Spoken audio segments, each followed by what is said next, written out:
On est aux portes de l'hiver. C'est des conditions pour moi parfaites pour essayer de faire tomber un gros poisson ici. Et c'est dedans. Et là, on est tombé sur un sacré fiche. Regardez-moi ce gabarit. Ouch. Ça va être une pêche complètement différente. On va utiliser des bateaux amorceurs. Ça va être une pêche très fine, très technique.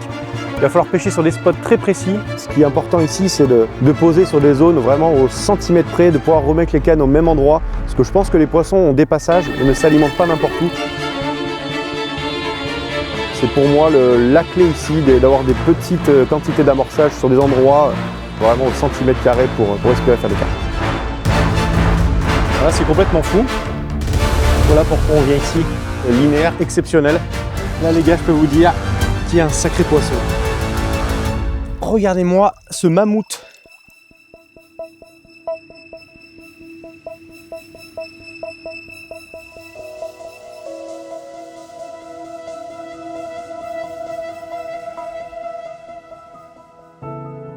Bonjour à tous. Bon, comme vous pouvez le voir avec ces couleurs automnales, on est aux portes de l'hiver. Donc je me suis rendu sur un petit plan d'eau de ma région, le domaine de la Ribière pour ceux qui connaissent. C'est un petit film pour l'issue de vous montrer comment j'aborde en fait contre ce type de pêche. Là, on ne va pas lancer. Ça va être une pêche complètement différente. On va utiliser des bateaux amorceurs. Ça va être une pêche très fine, très technique.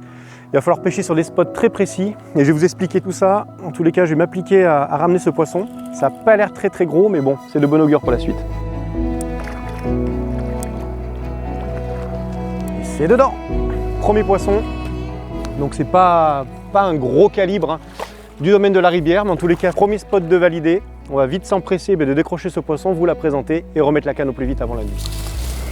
Ici, pour limiter, on va dire tout ce qui est microbes, le plan d'eau met à disposition en fait tout un tas de matériel. Donc là, on a des épuisettes, sling, tapis de réception. Ici, il est strictement interdit de sortir les poissons hors de l'eau, ce qui est totalement normal au vu du cheptel. Et c'est ce qui est pas plus mal. Si on pouvait adopter cette règle un petit peu sur tous les plans d'eau, je pense qu'on verrait moins de bouches abîmées.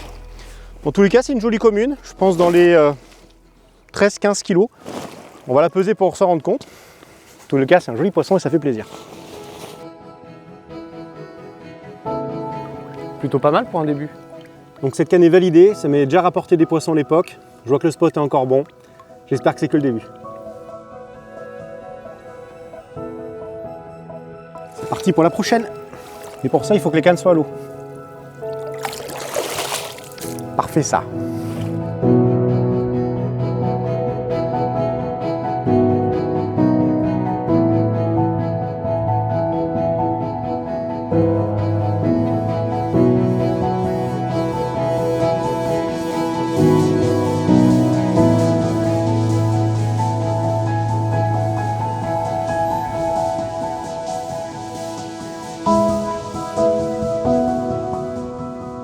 Ça c'est bon. Deuxième touche. Donc on était en pêche à 14 h, il doit être à peu près 17 h. Donc c'est parfait. Les spots que j'avais l'habitude de pêcher sont encore productifs. Alors ce qui est complètement fou, c'est que le plan d'eau n'est pas complet, mais il y a déjà 4-5 équipes qui sont en pêche. Personne n'a rien fait depuis samedi. Donc c'est pourquoi on va vous expliquer durant cette pêche pourquoi le bateau amorceur ici est primordial. Qu'est-ce qui fait qu'aujourd'hui ça permet de déclencher les touches, de mettre des petites quantités, des montages vraiment très fins et agressifs et de mettre les cannes vraiment où il faut, ça apporte une différence énorme. Deuxième touche, je ne m'attendais vraiment pas à ça pour de vrai. J'espérais en faire une forcément, mais ce qui est bien c'est que pour une fois, j'ai tombé mes 13 pieds 3 livres 75 pour des X4 en 12 pieds 3 livres. L'avantage c'est que étant donné que j'ai pas besoin de lancer, je garde énormément de souplesse dans la canne et comme vous pouvez le voir, ça travaille comme jamais. Donc c'est beaucoup de plaisir. Là, ça plie sur des gros poissons et c'est plus qu'agréable. Allez, ma cocotte.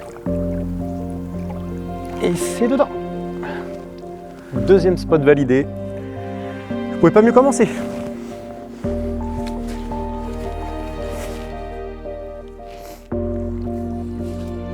On monte un petit peu en gamme. Elle fera pas 20, mais on en est pas loin. Ça monte gentiment. Et c'est plutôt pas mal. Ce qui m'intéresse le plus, c'est vraiment d'avoir validé ce deuxième spot. On est à peine la première après-midi, on a 3 jours de pêche devant nous. Ça annonce du bon, je l'espère. Regardez-moi cette belle miroir. Elle n'est pas très longue, mais sacrément large. Je peux vous dire que ça pèse. En tous les cas, c'est parfait. Une bonne mise en confiance pour ces débuts de pêche. Et j'espère que plein de belles choses vont encore nous arriver.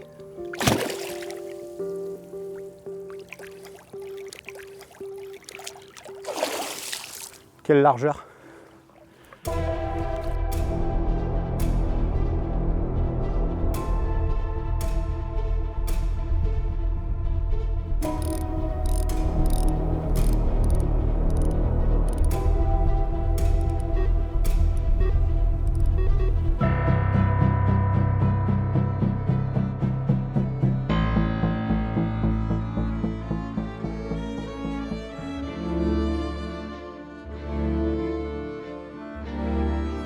Mais ce matin, ça va parfaitement bien, parce que malheureusement la nuit s'est passée sans surprise. Donc on n'a pas enregistré la moindre touche, mais j'ai envie de dire que c'était plus ou moins prévisible. Ça fait 2 ans que je ne suis pas venu pêcher ici. Mais déjà à l'époque ça se passait comme ça. Déjà si on avait la chance d'enregistrer 1 ou 2 touches, c'était bien le maximum. Je saurais expliquer pourquoi, mais les touches ici se font la plupart du temps 2 journées.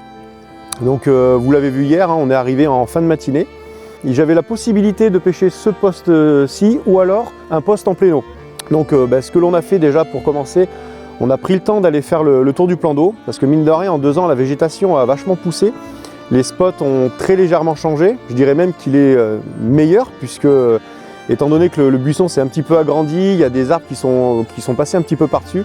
Ça fait une zone, j'appelle ça un peu de cachette pour les poissons, encore meilleure quoi. Je pense vraiment que la journée avec ce soleil, les poissons viennent se réfugier sous ces branches et ça fait vraiment un très bon spot pour les carpes. On n'a pas posé les canons au hasard. En face, on a une très belle bordure avec une petite pente de sable qui est très intéressante à pêcher.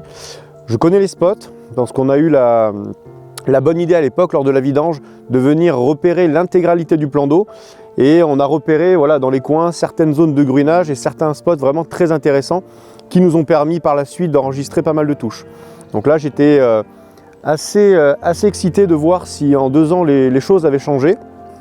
Je me répète, mais lors de cette vidange, on a vraiment pris le temps sur une journée complète de noter des spots. Et je pense qu'ici c'est le plus important en fin de compte pour espérer faire des carpes.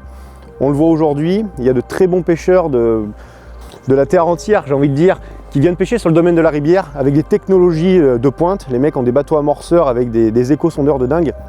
Mais on se rend compte que si on ne connaît pas vraiment les spots, le moindre petit caillou, les moindres zones de gruinage, on a du mal à déclencher les touches. On peut faire un bilan, depuis samedi, il y a 5 équipes en place qui n'ont pour l'instant pas enregistré la moindre touche.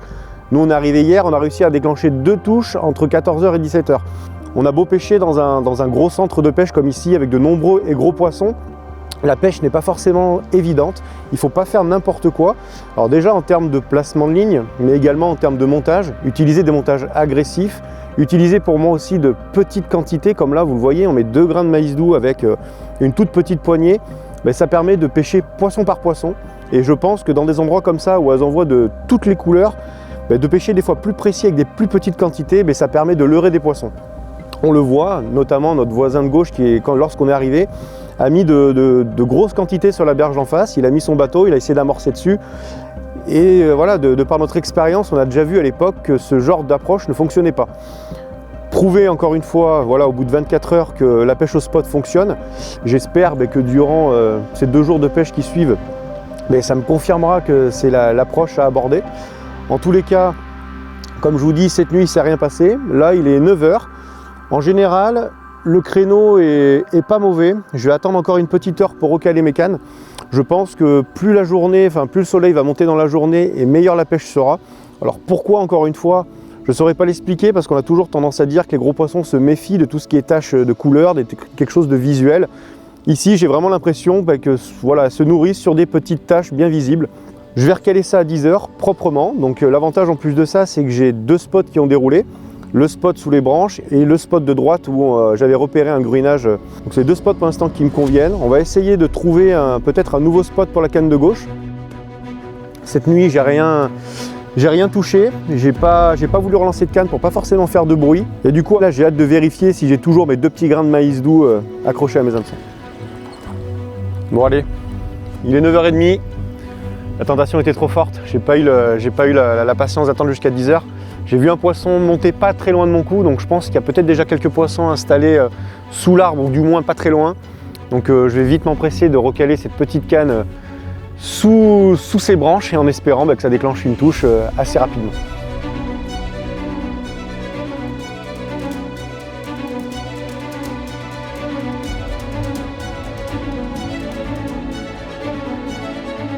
Utiliser un gros diamètre, ça permet à la ligne d'être plus détendue avant l'arrivée du montage et pour moi être beaucoup plus discret. Et pour accentuer un peu cet effet de discrétion, je rajoute des petits morceaux de pâte plombée. Donc là j'en mets 2, espacés on va dire d'à peu près 50 cm. Ça permet vraiment d'être sûr d'avoir une petite zone safe autour de mon montage et que la ligne soit bien plaquée sur le fond. À ça j'utilise un clip plomb classique sur lequel je ne mets pas le manchon de manière à ce que ça puisse être coulissant. Il faut ici sur le règlement qu'au cas où s'il y a une casse, que la carpe puisse se libérer du plomb et du montage sans difficulté. J'utilise un plomb de 100 grammes. Ici, c'est très important d'utiliser un grammage idéal. Trop petit, on aurait trop de risques. À une distance de 130 mètres que l'on pêche actuellement, ça serait de tirer le montage lorsqu'on tend la bannière. Et trop gros, ça nous permettrait de peut-être pas pouvoir détecter des touches de blanc. On fait des rotangles et mine de rien, avec une grosse plombée, des fois, on pourrait ne pas ressentir des touches. À ça, j'utilise un montage combiné. Alors pourquoi? Tout simplement parce que lors de la descente avec le bateau, ça permet d'éloigner un petit peu le montage. Et avec ce petit côté de tresse qu'il y a dessous, ça permet d'avoir pour moi un montage très agressif, une belle rotation de l'hameçon. Lorsque la carpe vient aspirer ces 2 petits grains de maïs doux, on voit que l'hameçon vient se positionner vraiment en bas. Et en général, ça pique les poissons, comme on a pu le voir, en bas de lèvres.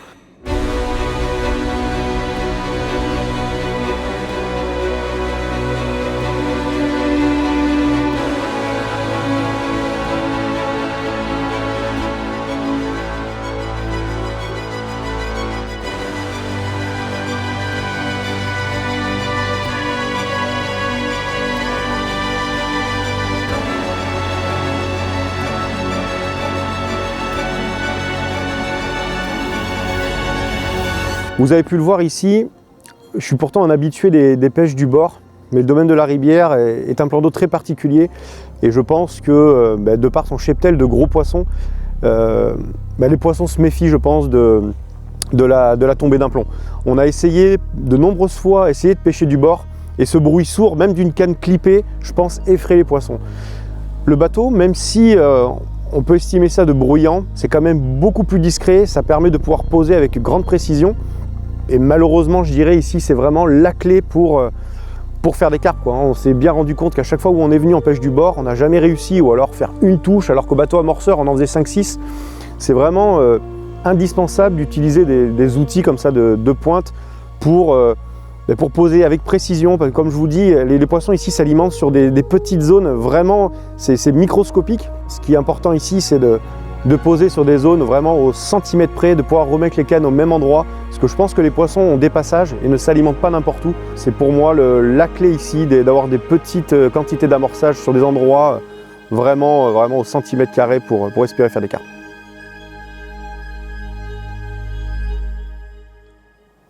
Lorsque l'on est arrivé hier et que j'ai mis 2 cannes en place, j'ai eu une petite peur parce que mine de rien, j'ai pas eu le temps de mettre la 3e, que j'ai pris une touche retour sur les cannes. Donc je pensais que c'était bon signe, que c'était déjà une carpe qui avait saisi mon èche. Malheureusement, je me suis rendu compte que les blancs étaient très présents, très gros et très gourmands. Le propriétaire m'avait averti que les gardons étaient en ce moment très actifs, mais je pensais pas à ce point-là. J'ai eu une petite frayeur parce que mine de rien, j'ai, pour pas vous mentir, misé ma pêche avec 90% de maïs doux. Donc si j'avais été embêté par les blancs, ça aurait été compliqué. J'ai persévéré, j'ai continué à mettre, mettre ces 2 petits grains de maïs doux avec une petite poignée. Et voilà, ce qui est bien ici, c'est que quand il y a quelques carpes qui passent, ça doit peut-être effrayer un petit peu les blancs. Et du coup, c'est ce qui nous a permis d'enregistrer 2 carpes.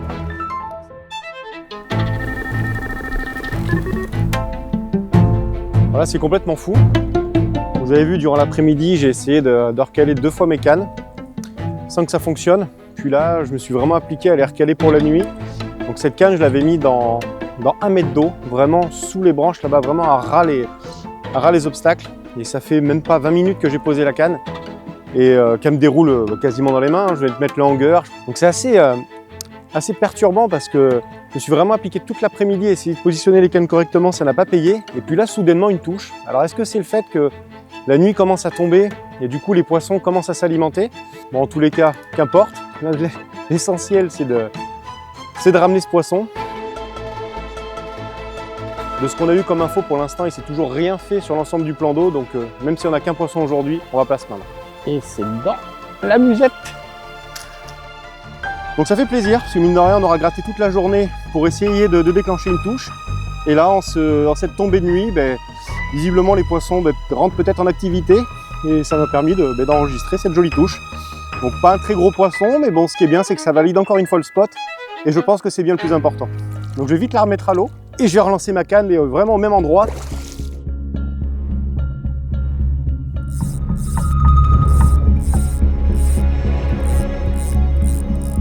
Voilà, c'est assez ouf. Je vous parlais tout à l'heure d'un pic alimentaire qu'il pouvait y avoir juste en tombée de nuit. Et je pense qu'on est en plein dedans. La canne à peine reposée, ça repart. Ça fait même pas, je pense, 3/4 d'heure qu'on a enregistré la touche d'avant. C'est quand même fou parce que toute la journée, cette canne était positionnée à quelque chose près au même endroit. Et là, on a à peine 1 heure de touche. Je pense vraiment que les poissons, des fois, sont sur place et ne s'alimentent pas parce qu'ici, elles subissent une pression de pêche tout au long de l'année. Et il y a un créneau au niveau de la journée où elles mettent la tête sur le fond. Et je pense que là, on est en plein dedans. Ah putain. Donc elle est partie à fond sur la gauche. Malheureusement, il y a quelques branches qui traînent. Donc j'ai dû mettre un petit peu de pression sur le poisson afin qu'il ne rentre pas dedans. Et malheureusement, on décroche. Ah, c'est dommage. On a galéré toute la journée à essayer d'enregistrer une touche, là on en fait une deuxième. Bon, malheureusement ça fait partie du jeu, hein. On pêche une zone là-bas, alors elle n'est pas encombrée parce qu'il n'y a pas vraiment de branches qui passent dessous, mais il y a toujours quelques petites brindilles qui doivent traîner et malheureusement voilà, ça s'est accroché dedans et ça nous a engendré une décroche. Bon, c'est pas grave, on va vite remettre la canne avant qu'il fasse nuit et peut-être, qui sait, on pourra enregistrer une autre touche.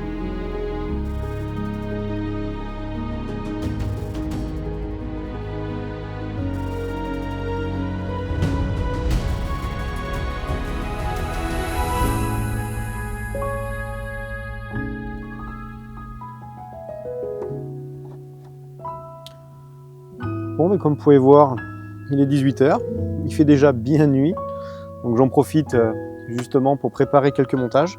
Je vais choisir 2 jolis grains de maïs doux. C'est important mine de rien parce qu'il y a toujours des grains qui sont un peu éclatés ou des fois pas très droits. Parce que comme vous avez pu le voir, quand les poissons rentrent un petit peu en activité, ça peut s'enchaîner assez vite. Et j'aimerais pas perdre de temps à réaliser un montage en pleine nuit. Donc c'est pourquoi je vais me préparer 3 bas de ligne prêtes à faire feu pour la nuit. Et puis ensuite on va se poser tranquillement, de passer un bon petit moment, et puis on va aller au lit patard parce que de rien.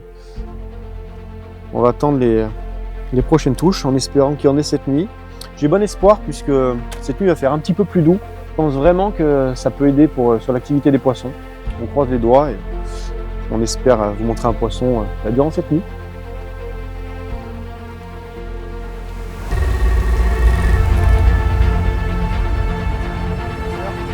Première touche. Alors en plus, pas n'importe quelle touche puisque c'est une canne que j'avais réajustée, la canne de gauche qui n'était pas partie jusque là. C'est une canne qu'on a positionnée juste devant les branchages, dans 2,80 m d'eau. Et en plus de ça, j'avais changé un petit peu lèche. J'ai mis une petite mini vitesse en 8 mm avec un petit glaçon et une petite poignée de maïs doux dessus. Donc c'est plutôt bon signe. La nuit est beaucoup plus tempérée que celle d'avant.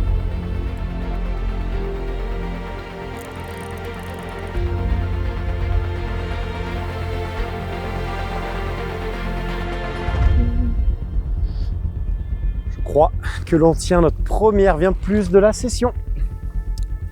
Ouais, je pense qu'on a un poisson qui doit avoisiner les 23-25 kg, je pense. Regardez-moi la gueule de ce poisson par rapport à la taille de la bille. Mais bon, je pense que là, on est sur un poisson d'un bon calibre. Je vais me faire mal au dos.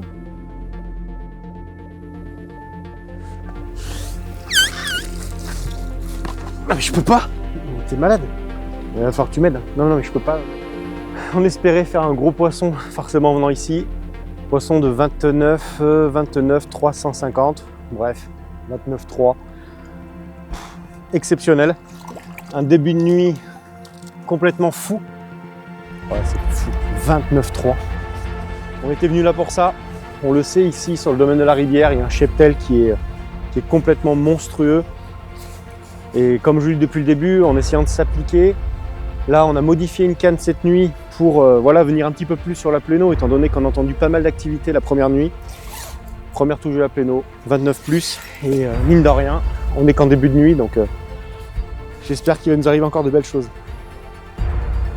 Là, les gars, je peux vous dire qu'il y a un sacré poisson. Voilà pourquoi on vient ici, au domaine de la rivière. Un cheptel de gros poissons, tout simplement exceptionnel. Et là, on est tombé sur un sacré fiche. Ouch. Regardez-moi ce mammouth des formes de taré. Ce qui est bien, c'est qu'ici, on le voit avec le respect du poisson, la bouche est parfaite. Waouh, franchement, je suis aux anges. Je pensais pas me faire une petite séance de musculation après manger. Et là, même pas 22 heures. Et un pavé qui tombe. Ah, franchement, je suis trop content. Surtout que c'est que le début de nuit. J'espère que d'autres poissons vont venir. En tous les cas, c'est merveilleux. Oh. Allez.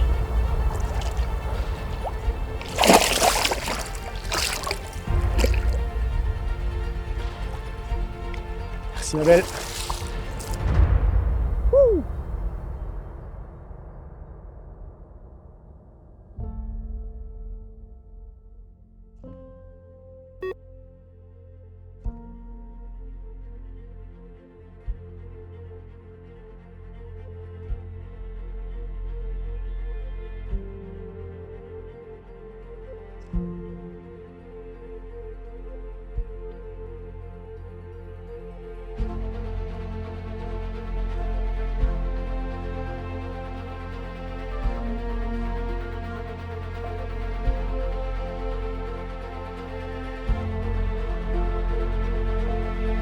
Vous l'avez vu hier, la journée a été très compliquée.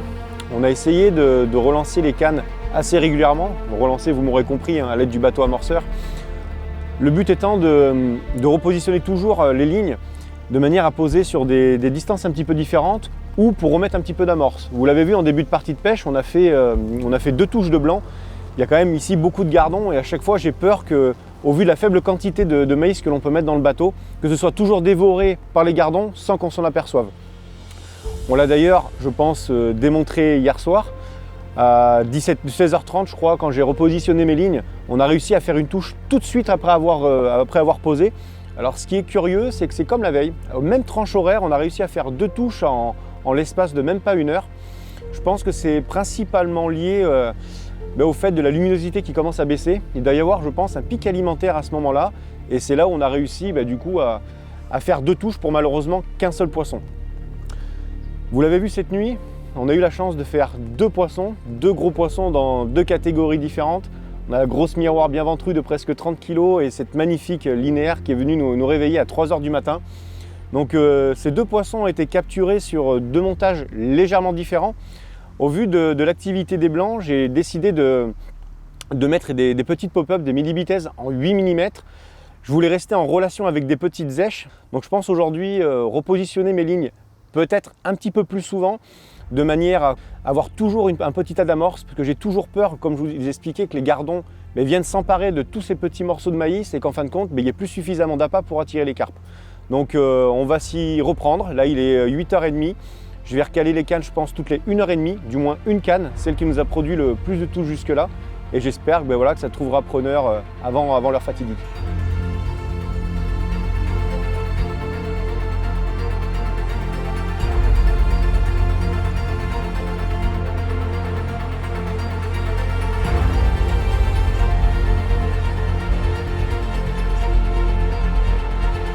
Je vous explique plus en détail le montage qui m'a permis de capturer ces 2 poissons cette nuit.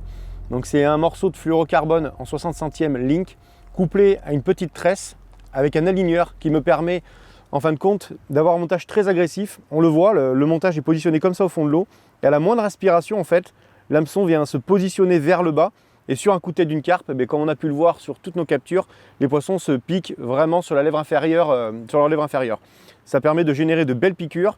Tous nos poissons étaient quand même bien piqués, donc c'est preuve que le montage est quand même très efficace. J'ai eu envie cette nuit de rajouter des glaçons sur mes cannes. Ça permet en fin de compte d'avoir un maximum d'attraction à proximité de mon èche. C'est des glaçons que j'ai réalisés juste avant de partir, donc c'est un mélange de maïs doux avec du chènevis. Ça me permet d'avoir quelque chose de cohérent, de naturel. C'est quelque chose ici, je ne pense qu'elle ne voit quasiment jamais, et ce qui permet d'avoir quelque chose de vraiment très précis autour de l'èche. Et ce n'est pas les résultats de cette nuit qui me font penser le contraire.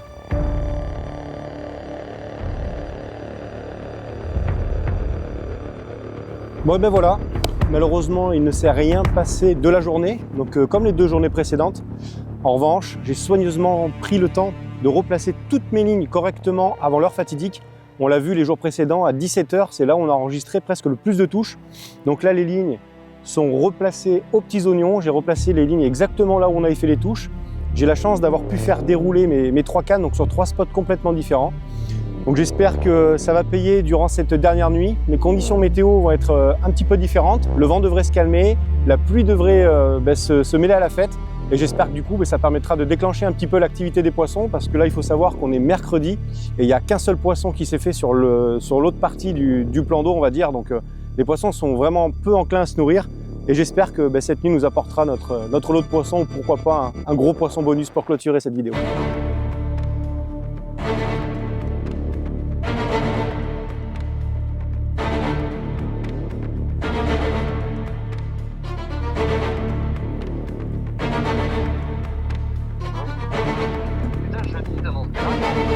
Ouais, je crois que ça s'est décalé. Au début, il devait pleuvoir toute la nuit et tout. 15 et 20 mm. Ouais, mais ça s'était décalé, nous fait voir. Donc il va faire bon, 13 degrés cette nuit, il va faire bon, ça va être plus doux. Donc est-ce que ça va être meilleur pour la pêche? Peut-être que ça sera peut-être mieux.